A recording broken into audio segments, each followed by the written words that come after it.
నేను ఇప్పుడు పెసర్లతో ఇడ్లీ తయారు చేయాలని అనుకుని కప్పుతోటి కప్పాలి.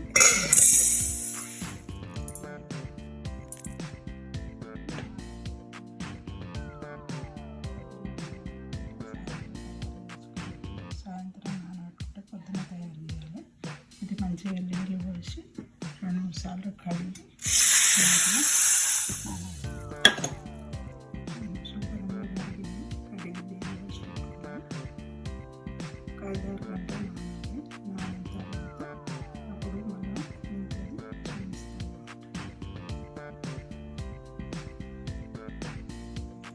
5 గంటలు నానబెట్టిన పెసలు ఉబ్బినాయి మంచిగా. ఇడ్లీ చేయడానికి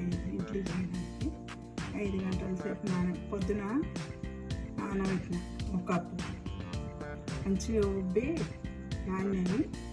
ఇప్పుడు గ్రైండ్ చేసుకున్నాక ఇందులో ఏమేమి వేస్తున్నానో చూపిస్తా చూడండి. 1 కప్పు గోధుమ రవ్వ,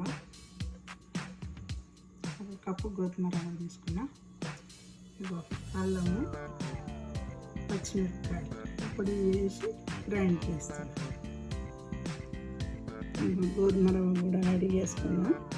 ఇప్పుడు ఇవి మిక్స్ పడుతుంది. ఏంటి ఇందులో పెసలు,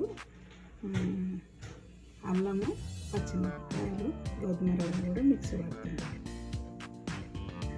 వేసి దొడ్డు ఇట్లా రుబ్బుకోవాలి. ఇంత గట్టిగా ఇట్లా వేసుకోవాలి. ఇందులో మీకు ఎంత సరిపోతుందో అంత సాల్ట్ వేసుకొని మెత్తగా మాత్రం రుబ్బద్దు. రుబ్బుకొని ఇంకా మనకు నీళ్ళు ఎంత అవసరం పడుతుందో ఇడ్లీకి అంత వేసుకొని ఇడ్లీ చేసుకోవాలి.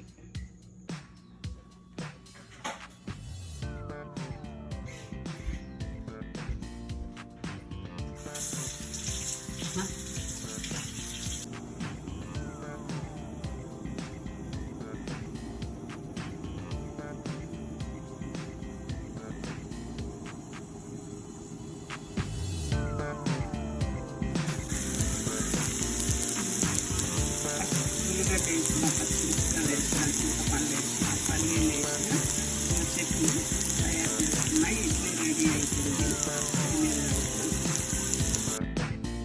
చట్నీ రెడీ.